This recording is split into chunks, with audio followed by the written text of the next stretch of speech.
All right, so if you're listening and you're, 30 years old or under, that's a typewriter. That's a noise a typewriter used to make. And it had paper in it. And never mind. They were actually kind of fun, typewriters. And paper was kind of fun. And paper is still around. In fact, let me make a quick observation. So I'm not, in fact, a huge fan, or I haven't really watched a lot of either version of The Office, the comedy show about a really terrible boss and a really terrible office.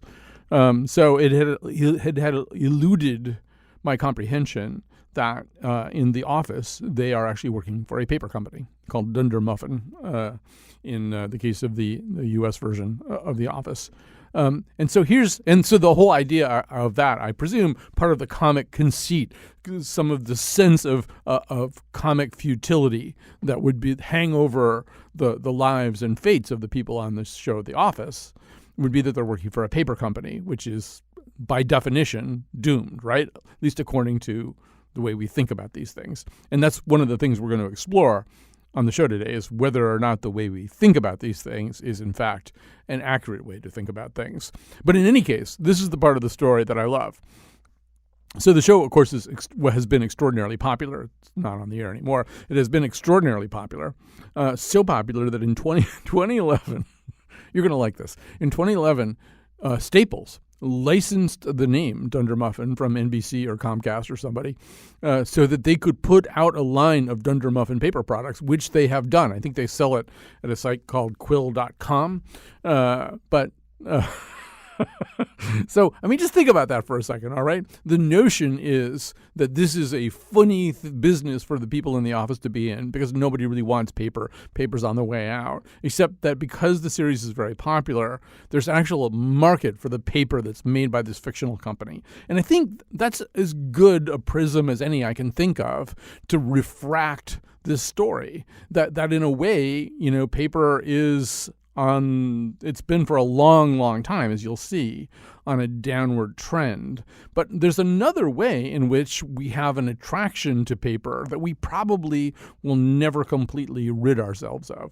All right, so I'll stop babbling and I'll introduce you to our first guest. We have a whole bunch of guests here on the show today to explore different aspects of this. And I would also say that if you have interesting stories to say, or interesting observations about how paper works or doesn't work in your lives, we would entertain your phone calls at 860-275-7266. That's 860-275-7266. Or you can tweet at us. You may tweet us at WNPR Colin. We'd be happy to hear from you either way. All right, so joining us now to give us kind of a sense of the historical arc of paper is Richard Harper, co-director of the Institute of Social Futures and a professor of computer science at the University of Lancaster, co-author of The Myth of the Paperless Office. So first of all, Richard Harper, welcome to our show. Yeah, it's my pleasure. So let's just start with the title of the book. I know that although you have studied the paperless office, you've never actually seen a paperless office, right? There may not be a paperless office to be seen? Well, when we wrote the book, which is some time ago, certainly you didn't see paperless offices then, and that seemed to be part of the kind of curious landscape that we were researching.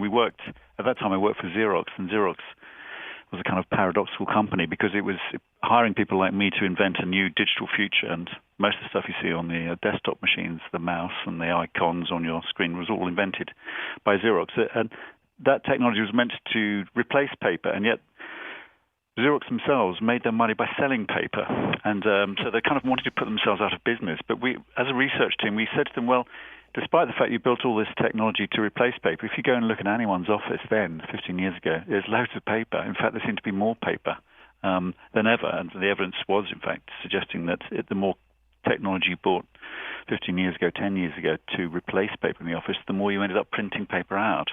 I think the world's changed now, though. So the show you were talking about, the Office show, makes a mockery of an old-fashioned world, the paper industry. And I think you do see offices now, hot desk offices, where there seems to be no paper, but they do look a little heartless, and perhaps that speaks something about what paper does for us. Right. Well, we'll come back to that question of heartlessness. I know I put something up on Facebook about this, and Matthew wrote to me, where I work, we print documents out, and then they get scanned into a database. Then other people in the company want to look at the documents, so they print them out from the database. And then he puts paperless in quotation marks. I would guess that this is a cycle that is not unfamiliar to you. Yeah, it is. It is, but one should laugh about it because really, this is just sort of fantastically inefficient. There's no reason why you need to print things out and then scan them back in. I think sometimes, and oftentimes, in fact, paper gets used as in the office as a workaround for some pretty clunky systems and pretty unwilling computer networks which don't talk to other computer networks. But and so one should laugh at that. And paper's just a kind of is like a plaster to fix poor computing. But I think paper does other things in the office and other things like paper books and things which are something to do with the features of paper. It's not so much the deficiencies of badly implemented computer systems. Right. And in terms of those other things, I mean, there's so many of those things to talk about. Actually, before we get to that, though, let's just acknowledge that paper has had many funerals. And we can talk about the funeral that started in 1975, although if we have time, it might be interesting to go back into the past because, in fact, some of the other funerals go back into the 1800s. But somewhere around 1975, when there really weren't office computers, somehow or other, people had already begun envisioning this world in which paper would be less and less necessary. How was that the case that they were thinking that? Well, when Xerox and other companies, and many of which have now disappeared, started building computers which were not just scientific tools, but actually tools for the office, the things they were designing those computers to do was to basically enable people to create and read and share documents.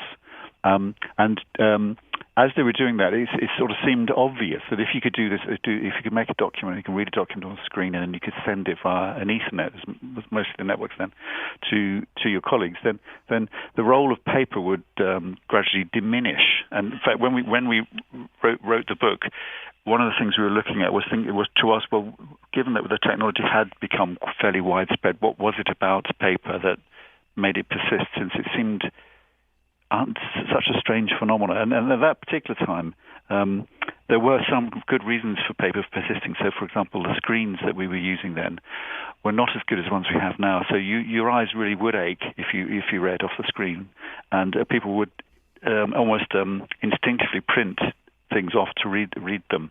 But there are other things that we noticed all those years ago which the computer systems couldn't do. So if you looked at people reading documents in the office, as we did in all sorts of different places in America and in Europe, one of the obvious little things we noticed, which we had never thought of when we were designing the systems, which were, for example, people mark on paper documents with pen and scribbles and make strange little annotations, but they also interleave the documents they're reading with another report, like last year's report, and they cross-reference to it. And then often they'd have a third piece of paper where they're making notes for resources for the document they're going to produce. And computer systems then were quite difficult to do those sorts of things as efficiently. So you could, although if you'd done all your note preparation and your reading on paper, then you might go to the computer, to your workstation, as it were, and kind of create the document digitally then. Nevertheless, paper had an important role in other matters. But what I would say now, though, is although the computer systems we have in the office really haven't changed much, although it might appear they're different because they're tetherless often and they're more lightweight and we have tablets, I think other things have happened in the workplace, which means that the role of digital technology and the role of paper is not quite as it was, say, 15, 20 years ago. I don't think people in the office read as much as they did 20 years ago in a kind of slow, boring, let's read the whole document type of thing. What they do in the office and the workplace these days is attend to the kind of torrent of social media messaging and email messaging and SharePoint sharings and PowerPoint sharings and Skype calls. And it's a kind of it's much more febrile and intense and a bit more overwhelming. Whereas the offices we looked at 20 years ago, 15, 20 years ago, people really would settle down for an hour and read a report. And they would do so with pen and paper in hand and paper on the desktop. And they weren't constantly being pestered by what you see in the current office, which is kind of the the unmanageable torrent of social connectivity. So I think the feel of being in the office has altered for people themselves, and that's also shows itself in the technologies that they're using, the kind of mix and the range of technologies they have.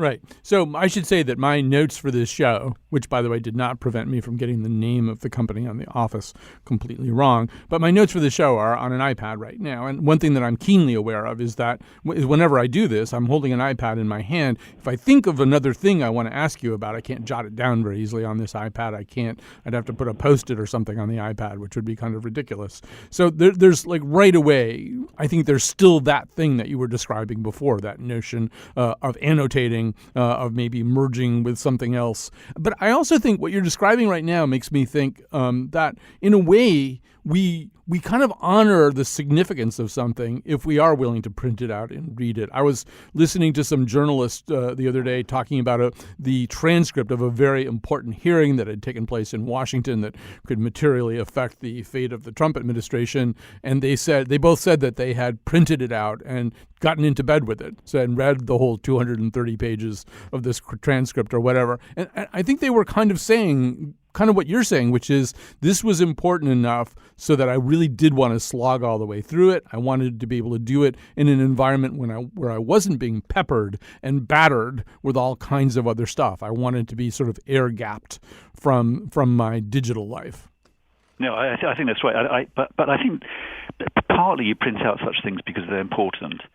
Partly you print out such things so that you can take yourself away with them to some private space, away from digital connectivity. But there's also something else, and I think our research showed it, and more recent research showed it too, which is that when you've got a large, long document, like a long narrative, whether it's a book, a fictional book, or a long report, when you're reading through it, you use your hands and your pen and your marking and the way you fold paper on the pages to kind of get a physical sense of the geography of it. So when you read a big report and you put it down in England, go and have a cup of tea, you come back and you can see where you are in that report. You can see that you're 2/3 of the way through. So the kind of the physical geography of the paper document lets you feel a sense of where you are in things.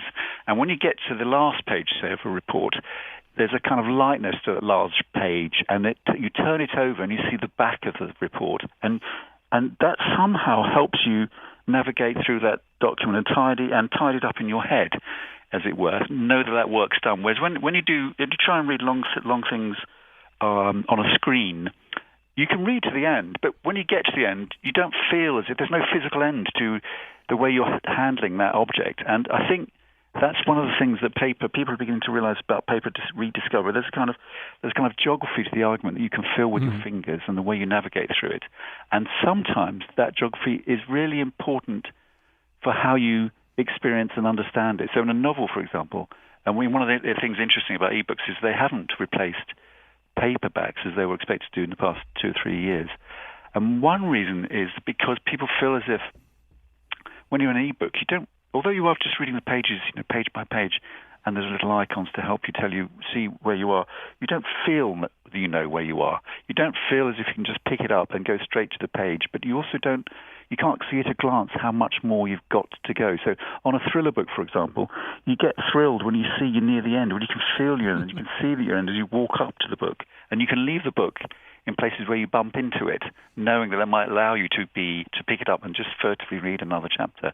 And those sorts of physical properties, I think, are bound up with the important value of paper. And it's not just that when you're on paper you're unconnected to the digital world and the kind of the chronic assault of connectivity. There's lots of other things that are going on with paper too. All right. So I know that one of the industries that you or groups of people that you studied in your book were air traffic controllers. We've actually got a pilot calling in right now. Here's Adam from West Hartford. Hi, Adam. What's on your mind? Hey, Colin. Thanks for taking my call. Sure. Yeah, the airline industry, I'm a pilot for a major airline, and we're starting to go towards everything being in digital. So flight plans, everything, just uploading to an iPad so we could just look at that. Because right now, when we step to the desk where everyone, gives their ticket, we print off probably a, 10-foot-long piece of paper, essentially done by a dot matrix printer, which is probably the only thing keeping those companies in business still. And there's just tons and tons of paper wasted where I know other airlines like Lufthansa and stuff, some of the European ones, they've gone to pure 100% electronic flight publications and flight plans, so they don't take any paper at all. I think it's a big cost savings and a waste savings also. So let me ask you this, and then I'm going to ask Richard about this too, Adam. But while I've got you, do you worry about failure at all? I mean, there's a way in which paper, once you've got a piece of paper in your hand, other than you losing it, there are a limited number of things that can happen to it. Whereas screens go dark, screens go blank, systems crash. Does that bother you? Worry you? Well, that is a concern. However, both the captain and myself, first officer, we both have a tablet that we're using, so we could always, look at that. The flight plan itself, we upload to the computer system, the flight management system on the airplane itself. So that's not really the problem. It's more when we're using our charts and approach plates that we look at to, get into an airport or out of an airport. We do have paper copies of that on the side still, so they haven't totally removed everything. That's kind of the fail-safe. But when it comes to picking up the flight plan and the NOTAMs are called, what's going on at the airport, if the runways are closed or what taxiways are closed, that we can just all have digitally on our flight tablet, and that's not really a big concern. And I think that's where the big savings is. So, all right. Well, listen, Adam, thanks for sharing this. It is great to get a look behind the scenes at your industry. Richard, I'll just let you react to that any way that you choose. No, well, I think Adam's right that there's, in some situations you wonder why paper has persisted so long. One could ask Adam if I've got his name right, whether he still uses paper for the flight checklist, the kind of list that pilots need to go through as they're prepping the plane. But certainly when they're sending in their flight plans and they're submitting their requests for a slot in the airspace, that's all already digital. So one would assume that it'd be better to start in digital and stay in digital. But one of the things you might say about being a pilot is the business of being a pilot is flying. Whereas lots of businesses, the business is words or our words. What do lawyers do, and what do marketing agencies do? Well, a lot of businesses making documents is part and parcel of what they do. And one of the things you said a minute ago about really important things people like to print out to make them. Well, one of the ways companies, like professional companies, sort of honor their own product is by printing out beautifully and binding it up and then giving it to the customer. Now, the customer might actually not necessarily need to read everything, but might prefer to have it all digitally. But it's part of the ceremony of giving, and that's often bound up with what the product is of businesses. And if you think about it, the business of words, for say in law or lots of different industries, it's a funny old product, isn't it? And I think paper has co-evolved with that, and the written reports and the manner of written reports and the feel of written reports to make what is otherwise a kind of a bit of a strange business seem a bit more real. Just in that level of our security, and both our sort of mental and psychological security, and then security in its other sense. As you've probably heard, we're a little worried about our elections here in the United States these days, and we have this this very odd notion that maybe Mr. Putin would like to have a bigger impact on our elections than a Russian leader really should, and so we're very worried about the security of our voting machines. And at some atavistic level, I think, so there has to be paper involved. There has to be a paper record. You shouldn't have a completely paperless voting machine. That's a voting machine that can be hacked and tinkered with in a way that's undetectable. So am I engaging in magical thinking about this? Is there in fact nothing about paper that is any more or less secure than a good secure electronic system? I think you are hitting it, pointing at something important, which is electronic systems are not secure, but nor paper-based systems. They do different things. They have different vulnerabilities.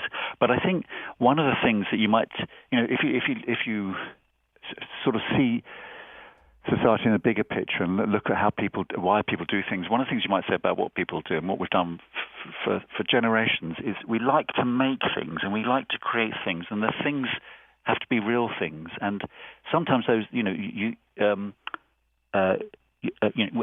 nice simple example: when your partners, when one of your kids is their birthday, most parents much prefer, along with giving them presents, to give them a real birthday card, a paper birthday card, rather than just a click-through on a screen, because there's something real and tangible.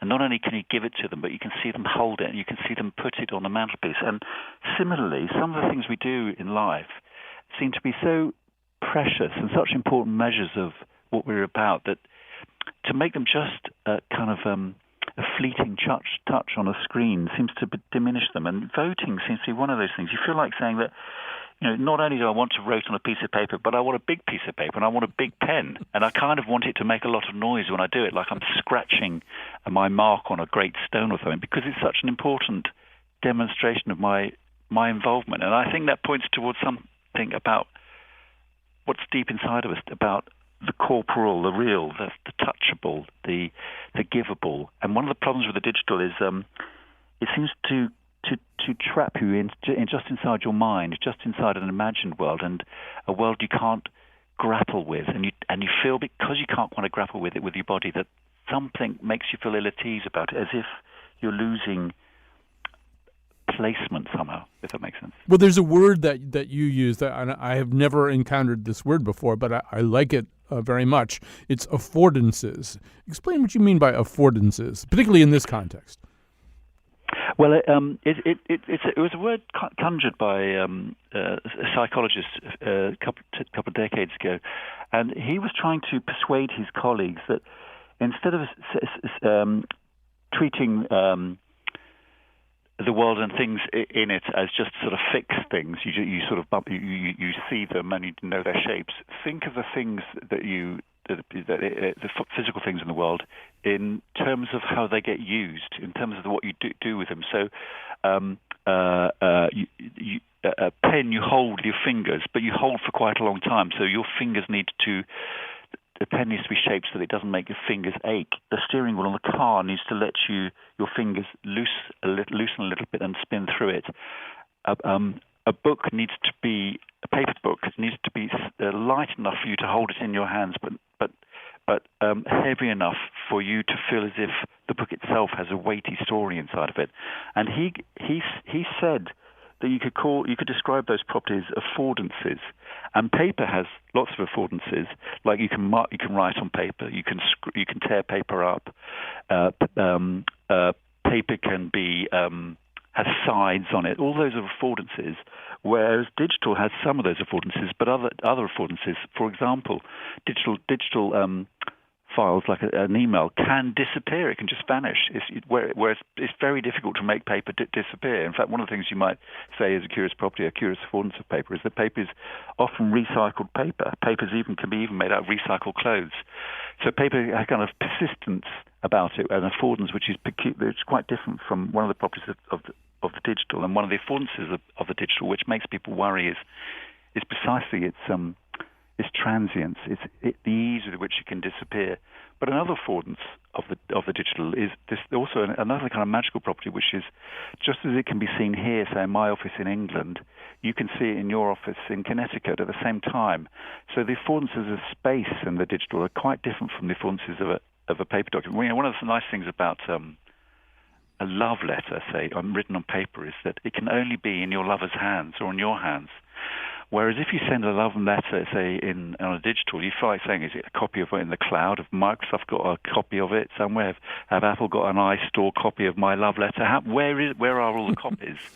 And so that's what was meant by affordance, and that we use that affordance and in our book. But as I do a lot of researchers trying to think about what different things afford, and you could extend it to, for example, the media. What does listening to a chat show afford? What is the affordances of listening? Well, there's lots of affordances. One of the affordances of that is that it lets you look at other things whilst you listen, whereas a TV show, for example, in a sense demands you watch as well as listening. So that might be better, might not be better. And those sorts of mixes of affordances create all sorts of interesting possibilities and contrasts and ways of understanding the world, which can let you design it in different ways. We're going to take a break here and come back with more of this conversation. We're going to add another voice to it. We're going to take a call also from a naval architect. And we're going to continue talking to Richard Harper, co-director of the Institute of Social Futures and professor of computer science at University of Lancaster, co-author of The Myth of the Paperless Office.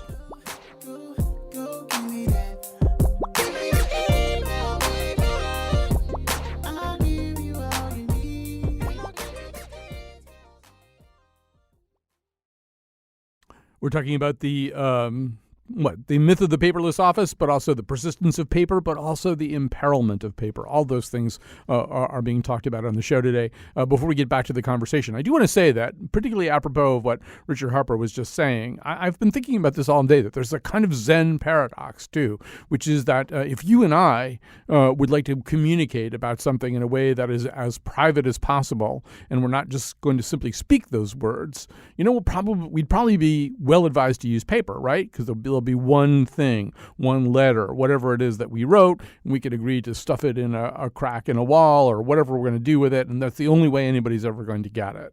So there's sort of a way in which we think of paper as a good way to stay private, but it's also, so paper is kind of permanent that way, but we also think the other way about paper too, which is that, it's not as searchable. A piece of paper can get lost and then you'll never be able to retrieve it. Whereas things in the digital universe tend to get cached, and preserved and stuff like that. So I don't know. I've been pondering this Zen koan about paper. It's kind of both things. All right, so we have more of Richard Harper, and we're gonna add another guest. But before we do that, just simply because I only really have two good lines here, let's add for a moment Bill from Madison, who's calling in. Hi, Bill. What's on your mind? Hi. Hi. Big fan of your show. Well, I started out my talking to your producer that the transformation in my business is so profound. We really are pretty close to paperless if you just add up like percentage of paper or something. And you're a naval architect? Right. So I draw boats. Yeah. Or big ones. Yeah. Little ones, everything. Yeah.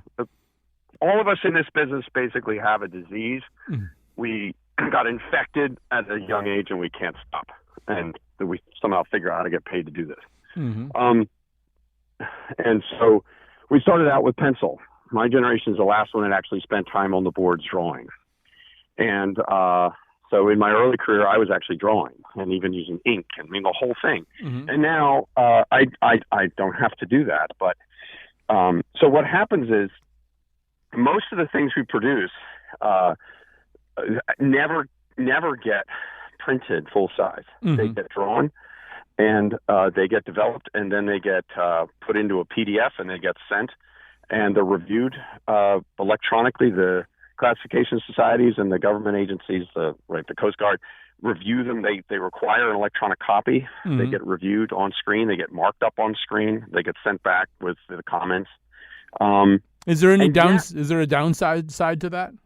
Yes, of course. So the strange thing is that every time we say, this is a little out of hand, and we turn on the plotter and we get another roll of plotter paper and we put it in there and we do a more formalized, old-fashioned checking process. Mm-hmm. And we run the plotter and print out a D size or an E size, which is 24 by 36 or bigger.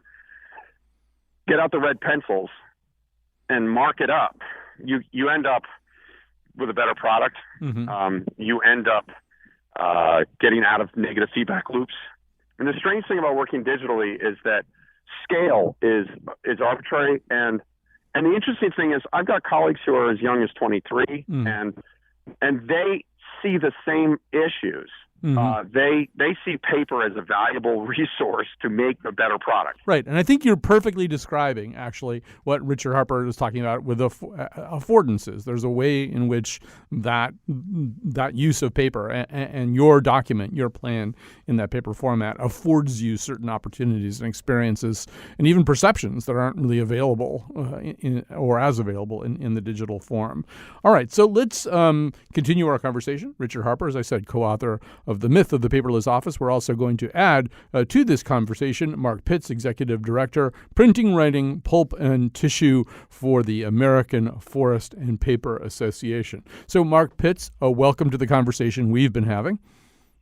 Oh, sorry. It would be helpful if I actually put you up on the board, Mark. The opportunity to join this. Okay. And so, Mark, for all that we're talking about right now, and for all that we're maybe celebrating some of the uniqueness of paper, it would be wrong to suggest that paper doesn't face some pretty vast challenges. I mean, paper has seen significant downturns in consumption and use. Tell us about those.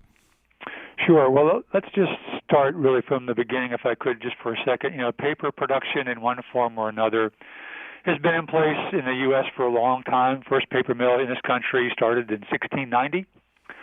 So as a starting point, I can say unequivocally that, yes, paper has increased in use and production since then. But I think you probably are looking for a more modern context. So with that in mind, if you look at the last 10 years as a time horizon, there are certain segments of the paper industry that have moved up and certain segments that have moved down. Probably the one that people are most familiar with would be what we call communication papers, or papers that are printed or written on, include office papers, books, envelopes, magazines, those kinds of papers. And those products and the demand for that product has declined about 42% over the last 10 years. And the most dramatic drop has really occurred in the newsprint sector. And that drop over that same period is 60%. So major changes there. Certain other grades like packaging papers for what we call box board, which would be cereal boxes, shoe boxes, those kinds of things. Demand for those kinds of products are essentially flat, but we're also seeing growth in certain kinds of papers. The largest segment is what we call container board, what most people call cardboard. That is twice the size of the market for printing paper. And over the last 10 years, that segment's grown about 3% since then. And what we're seeing in that area is what we commonly call the Amazon effect, where packaging has shifted from being shipped in bulk materials to retailers to goods being packaged in individual basis based on e-commerce purchasing. So yes, I do think that Amazon effect is huge. That anybody who's using that particular service suddenly has a lot more cardboard in his or her house, cardboard that needs to be recycled or reused or dealt with in some way. Let me just flip back to Richard Harper for a second and to say, Richard, there's also a way in which, in a conscious way, societies and governments make decisions about this, and companies. For example, Richard, if I go to Whole Foods here in America, they will take 5 cents off my bill every time I don't use one of their paper bags if I show up with my own reusable bag. When I'm traveling elsewhere in the world, I was in fact, in England and Northern Ireland and in Ireland, and there are just a lot of stores where there just aren't bags. They don't want you to use bags. And Richard, maybe you can fill us in on this. There's also the new so-called latte levy. Tell us about the latte levy. Oh, is this to do with the way you drink, what holds your coffee? Yeah, exactly, and recyclable cups rather than disposable cups. I think there, though, and also the question of bags is really the contrast between plastic, which persists and lingers, and paper, and regulations to try and negate the spread of paper bags and the kind of the chaos of them. And but paper is the better choice there. I think that's the argument there. I think what's interesting about what just been said about communications paper is how some declines in paper are not necessarily to do with the affordances of paper so much as to do with, if you like, the affordances of other media. So newspapers, for example, flourish when they have a kind of a benign circle of sufficient advertising for them to justify having more news copy, and more news copy makes more space for more advertising. But in the past 3-4 years, the marketers, perhaps a bit longer than that, have imagined that it's more effective to spend through social media on Facebook and so forth through Google search engines, and have been taking away their marketing revenues from the newspaper industry, and that's resulted in newspapers getting smaller. And as newspapers are getting smaller, they're becoming less appealing, and they're becoming less different. They're affording less of a different experience than from social media news site. And one of the things you might say about a social media news site, like your Facebook newsfeed, is it's very short. It's just tidbits. It's like post-it notes of news. And you can contrast that with, say, the New York Times, which used to be, and still is, relatively a substantive piece of text, and affords different kinds of experience. So, but part of the change with the role of paper has to do with changes in other aspects of society. So it's not so much the paper itself is at issue as paper becomes a vehicle for other changes, and sometimes we forget that. So the reason why people are not buying so many papers is not because they're averse to paper itself. It's because of how people are trying to sell to them. And in this instance, it's just paper's pretext. Yeah. Let me just swing back over to Mark Pitts about this, too. So, Mark, I've recently returned to teaching and at a college level, and I'm noticing how many things it's suggested that I scan things up onto a platform where all my students can access this. And I'm willing to do that, but it also seems to me that there are times in which students probably even want to hold a textbook, a book in their hands. Mark, does the industry know anything about this from its research? Well, there's been a lot of research done on that.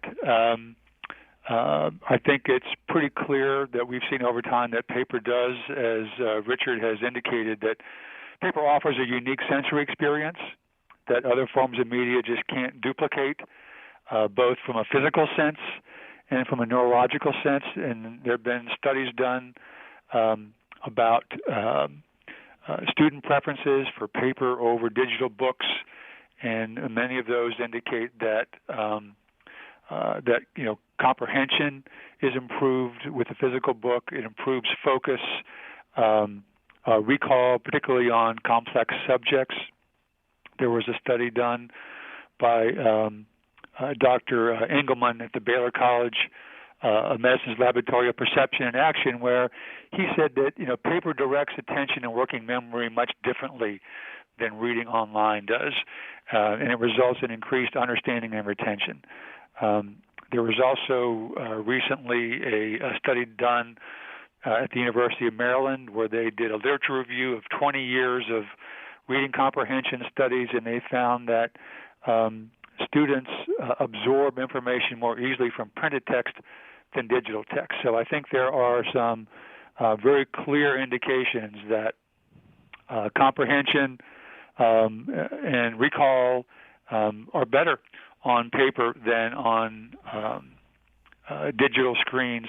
And there's a real scientific neurological support for that thinking. All right, I think we're going to take a little break here. And although before we do that, one last thing I'd like to touch on before we go to Julia with you, Richard, is, the other thing that we know, if you just travel around both North America and Europe, it's rare to find a town of any substance that doesn't these days have a smaller kind of shop that in maybe a slightly more boutique or bespoke way is selling paper products, almost as if there's a rebellion of the mind and of commerce going on against everything being on one's phone. There are all these sort of beautiful little stores that you go into and pick out beautiful little kinds of paper. Is that one of the sort of parts of the future of paper that we use it in that specific way?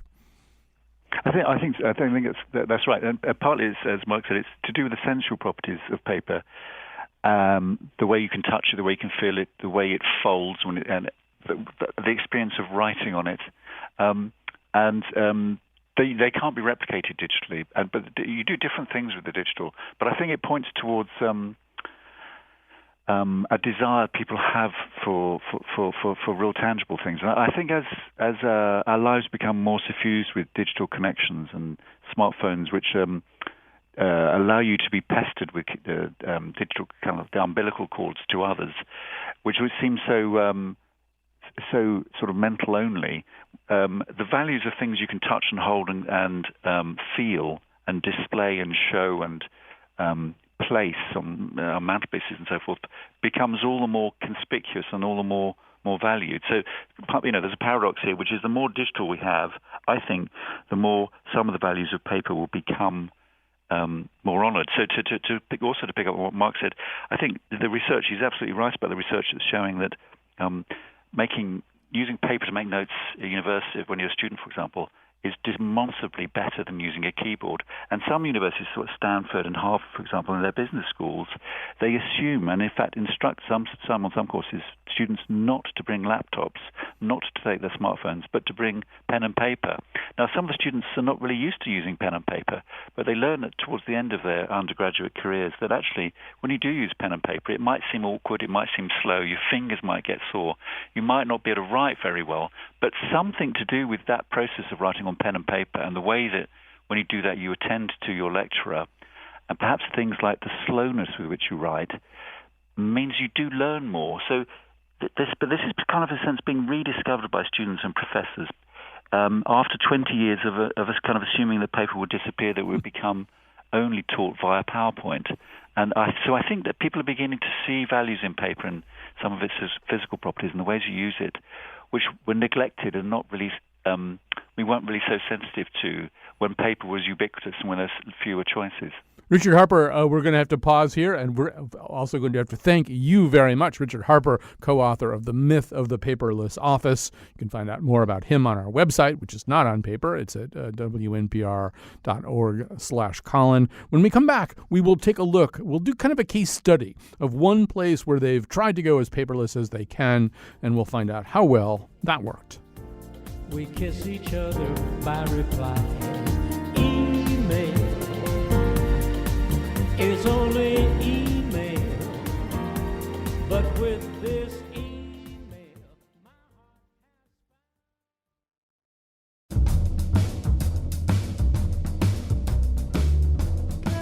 So many times I'd be sitting in a bathroom stall and there would be no toilet paper.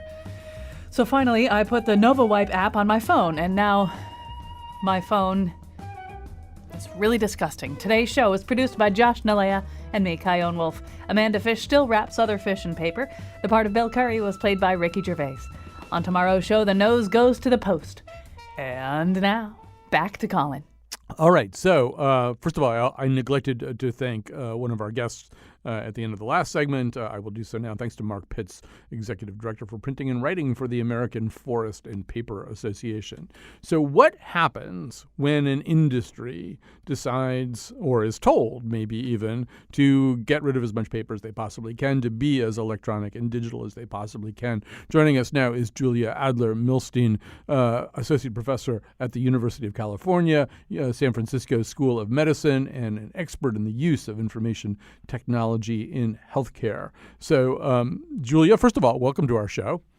Thank you. And is it Milstein or Milstein? I bet you I got it right. Milstein. Oh, I got it right. You got it perfectly right. I got it. Roll of the dice. I got it right. So, I often talk about my doctor, Jack, on the show. I don't know why that is. But one day I went in and Jack had a funny look on his face, and he kind of swung this table that was like attached to the ceiling around, and there was a computer on the table. And I could see that everything that had ever been on paper about me at this medical practice that I've been going to for a really long time was transitioning into a digital format, which at that moment anyway, Jack wasn't entirely happy about. So I'm sure that you can peg when that was, right? That was probably sometime after 2009. Why is 2009 significant? Yeah, so 2009 is when the American Recovery and Reinvestment Act passed, and it had within it a set of provisions that created financial incentives for doctors and hospitals to make that conversion that you described from paper medical records to electronic medical records. And so what was the impetus? I mean, I guess you can intuit some, but was there a stated reason why this needed to happen? Sure. So I mean, I think the real reason was recognizing that you can't deliver 21st century medicine using, 16th century tools, that healthcare has gotten quite complex.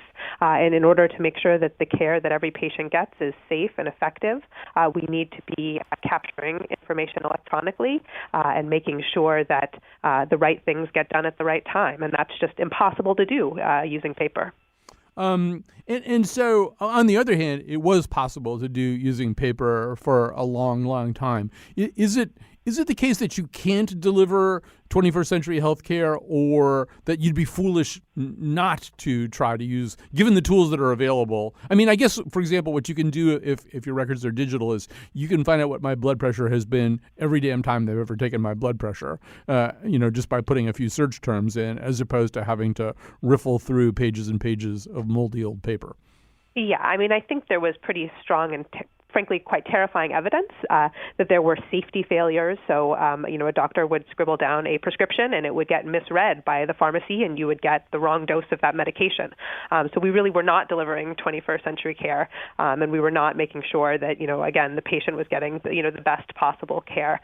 So I think, again, paper had its strengths, but it also really did have its limitations. And I think that some of this evidence around, unsafe care and as well as inefficient care was really what motivated this drive to convert to digital. Now, I mean, electronics could have their own downside too. For example, most of us these days are experiencing medicine, partaking of medical care, often within the framework of these large healthcare companies that include hospitals and walk-in clinics and actual medical practices and places where they just work on your joint replacements or whatever. It's all one company. Electronic record sharing makes a heck of a lot of sense. What happens, though, if I want to, or if I need to go to a different healthcare company? Are all my records going to be available from healthcare company one? Sadly not. I think, unfortunately, that's where we really have not gotten to where we want to and need to be. So the financial incentives did a really good job of sort of in a given hospital or in a given doctor's office taking those paper records and putting them in the computer. But we have not yet gotten to the point that those records can easily move from place to place and follow you as you move across the healthcare system. And I think we are, it's actually quite a hard problem to solve, and there's a lot of effort and attention that's being thrown at that problem, because I think we all recognize that you only get halfway there by making the information digital. You need to then allow it to flow across different systems. I was talking about that day at the healthcare practice I go to, and it was a very unhappy day when I was there. Everybody seemed like they were under stress, that they'd been under stress for weeks.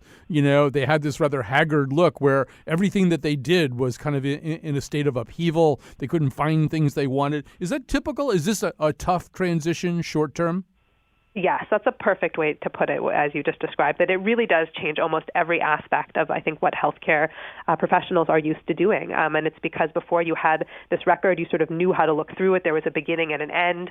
And when you go to electronic, it's, there's so many different places information can live. And so it really does change the way that you both put in information as well as get information out of the system, and that's a very steep and challenging learning curve. And I think you still find healthcare professionals today who will talk about it as one of the most traumatic experiences of their professional career. And so I think I don't think we appreciated just how big of a change it was. It was not sort of a technical change where you could say, oh, today you do things this way, tomorrow you do things the other way. It profoundly changed, I think, the way that healthcare professionals experience their work. There are obviously things that people worry about. It's hard to hack a paper chart. It's easier probably to hack into some kind of big system like this one. I would imagine also people would worry that the more things kind of get automated and digitized, the more certain kinds of mistakes could happen. And if there's a mistake that nobody notices, then, 10 years from now, some robot will come down and, turn off my dialysis or something like that. What's a realistic worry? What worries you as you study this? Yeah, absolutely. So, I think the two issues you just mentioned, privacy and security is a concern. I think the industry has paid a lot of attention to it and devoted a lot of resources to trying to protect information, as using the latest and greatest approaches. And we have seen breaches, and I think, by and large, that's been for financial gain, because you can actually make a lot of money selling a medical record. And so, again, I think the industry is really trying to do the best they can. We have not seen a lot of material harm come from these breaches.